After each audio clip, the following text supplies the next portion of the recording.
muy conférence de presse bi daal di tàmbali fi ñu koy tàmbalee nag mooy jox kàddu gi ki nga xam ne mooy Serigne Saliou Diop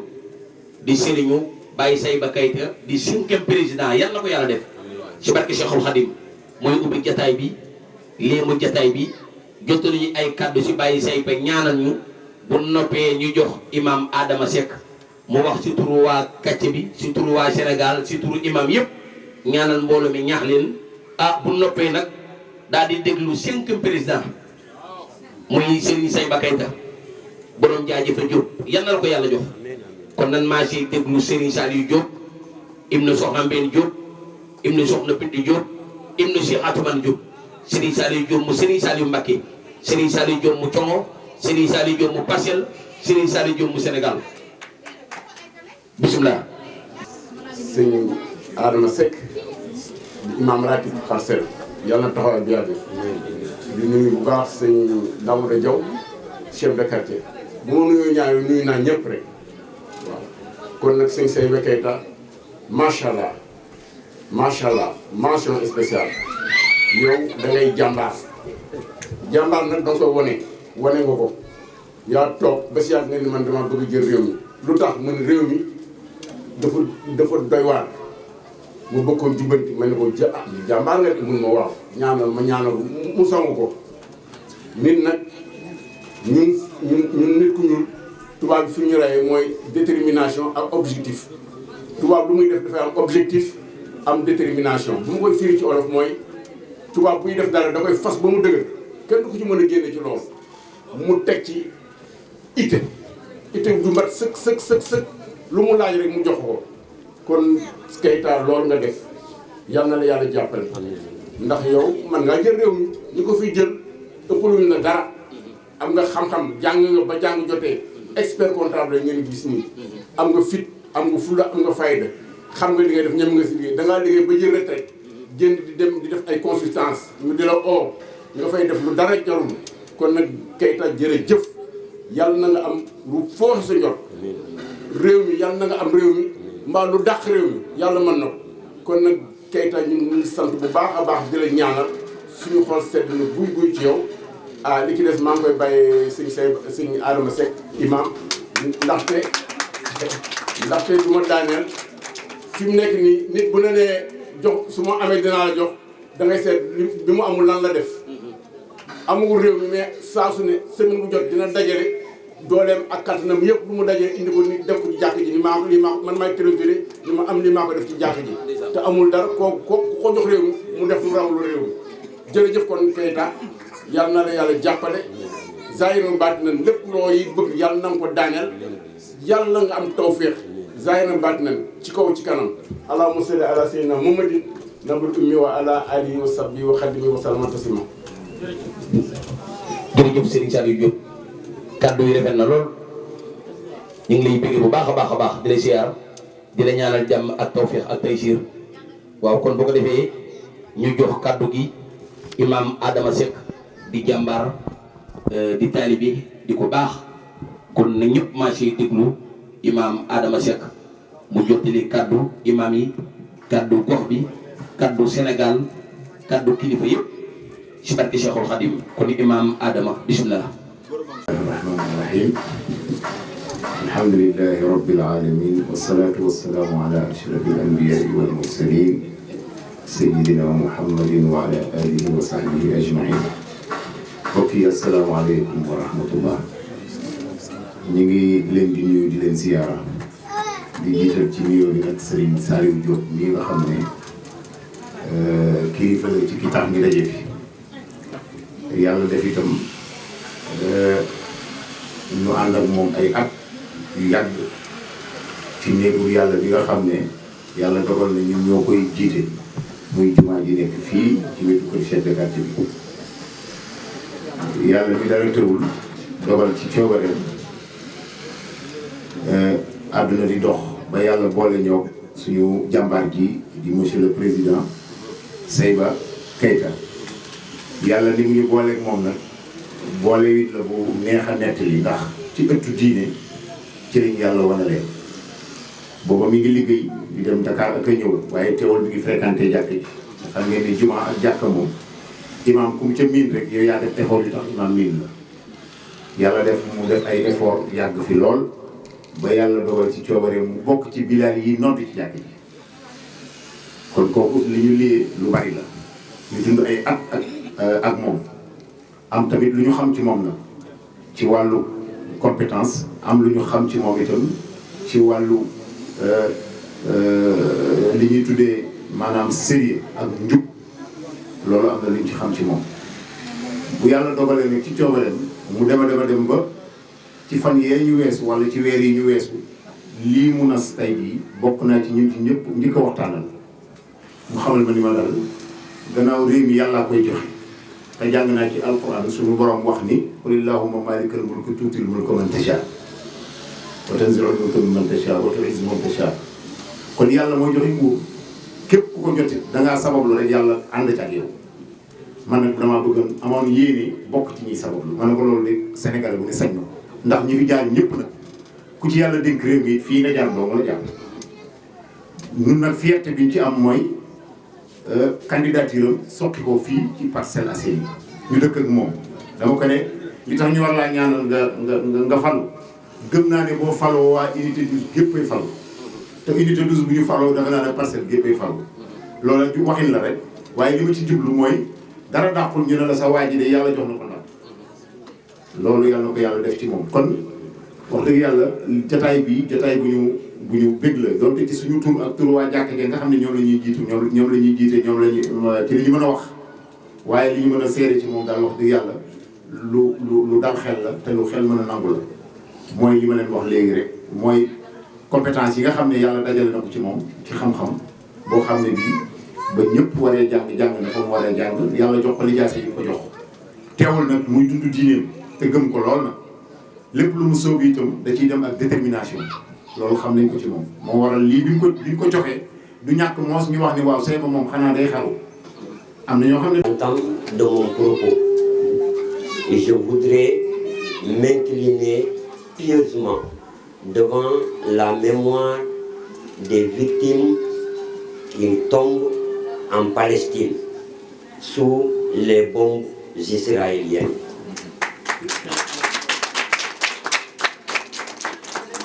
Je voudrais fustiger la complicité de la communauté internationale devant le génocide qui est en train de se dérouler sous notre regard, mais également condamner avec la plus grande énergie le silence coupable de la communauté musulmane qui assiste les bras baissés devant le pogrom palestinien. Je suis Seyba Keïta, président du mouvement Sénégal Debout, Ngir Natangué Réoul. Je suis ingénieur financier, spécialisé dans l'audit et le contrôle de gestion, spécialiste dans la passation des marchés publics, de la comptabilité publique des matières, expert en supply chain logistique. Je cumule une expérience professionnelle de près de 20 ans. J'ai été chef de service commercial à la SONES pendant 8 ans et j'ai été assistant administratif et financier d'un important programme de l'État financé par le PNUD et le FEM à la direction des eaux et forêts. Au cours de ma carrière professionnelle, j'ai eu à occuper des fonctions liées à la gestion, ce qui me donne une excellente compréhension de la fonction et une bonne maîtrise des techniques et outils ainsi que des règles pour en assurer une gestion efficace et transparente. Je suis candidat à l'élection présidentielle de 2024 au Sénégal.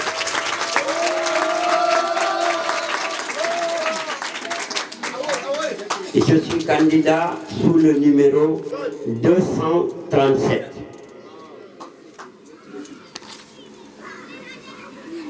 Dans la marche des peuples, vers le progrès. Il arrive au moment où l'on atteint la croisée des chemins. C'est le cas aujourd'hui pour notre pays. Chaque fois que cela arrive, on s'arrête pour regarder dans le rétroviseur pour faire une évaluation. Faire une évaluation des bienfaits et des méfaits du chemin parcouru. Mais surtout, faire une évaluation sur le chemin lui-même. Faut-il le continuer ou faut-il prendre un nouveau cap pour garantir notre progrès dans le respect absolu des droits des générations futures? À l'issue d'une telle introspection, une personnalité morale s'impose à chacun de nous et qui s'appelle la responsabilité. Responsabilité individuelle et responsabilité collective dans ce qui est arrivé dans notre pays, mais également dans ce qu'il adviendra dans le futur. Nous avons décidé d'assumer notre part de responsabilité individuelle en venant devant vous dresser un diagnostic pointu de la situation et de vous soumettre des mécanismes à mettre en œuvre de façon inclusive pour accélérer notre marche vers le progrès. Le premier plan de développement économique et social qui couvre la période 1961-1964 pose les jalons de l'État. Il avait pour objectif de fournir une vision globale à tous les services et secteurs de l'économie, agriculture, élevage, pêche, éducation, etc. La fixation des objectifs économiques et des moyens à mettre en œuvre pour atteindre ces objectifs. Pour relever les défis du développement, l'État a besoin d'une planification à long terme qui s'appuie sur une administration compétente, crédible et motivée par des salaires à hauteur des attentes. Le premier plan de développement économique et social avait fixé le taux d'accroissement à 8%. Encore en 2023, nos gouvernants continuent de se glorifier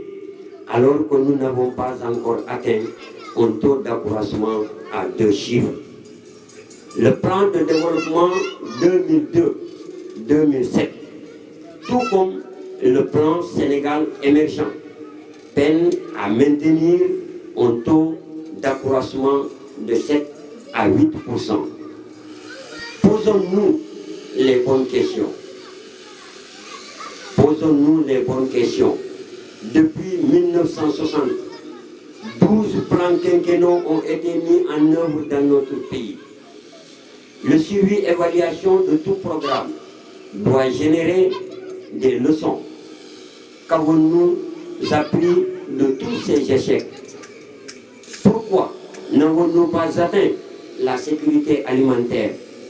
Pourquoi la vie économique, sociale et éducative se réduit à Dakar? Pourquoi tous ces plans ont échoué? La réponse coule de source. Il nous manque des dirigeants compétents, intègres, ayant une haute conscience de l'intérêt général au détriment des intérêts particuliers et claniques. Il faudra proposer des stratégies alternatives dans ce contexte de mondialisation. Nous avons mis en place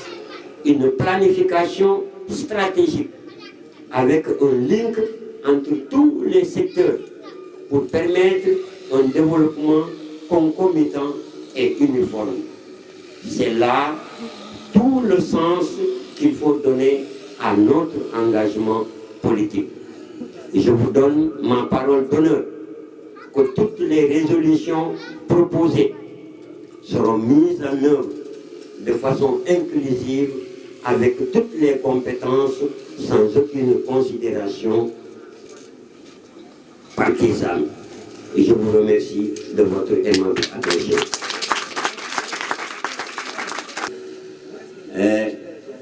Suñu comité directeur jeudi bi ñu toogee ñu xayma suñu saisi am na lu tuuti lu ñu des ndax ñu ngi ci 38 680 parrains yoo xam ne dañ ko saisir déjà sur notre clé USB. Mais fii ak clôture bi le 10 décembre ñu ngi xaar les dernières remontées parce que lu mel ni ay Fongolimbi ay Saraya la région de Kédougou ñu ngi xaar carton yi yegsi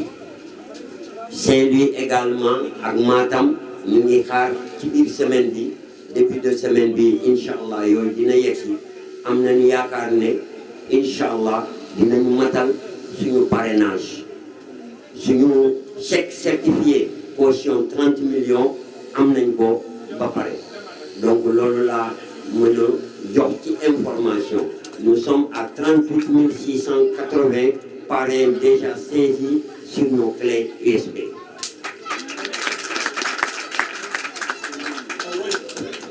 ñu war a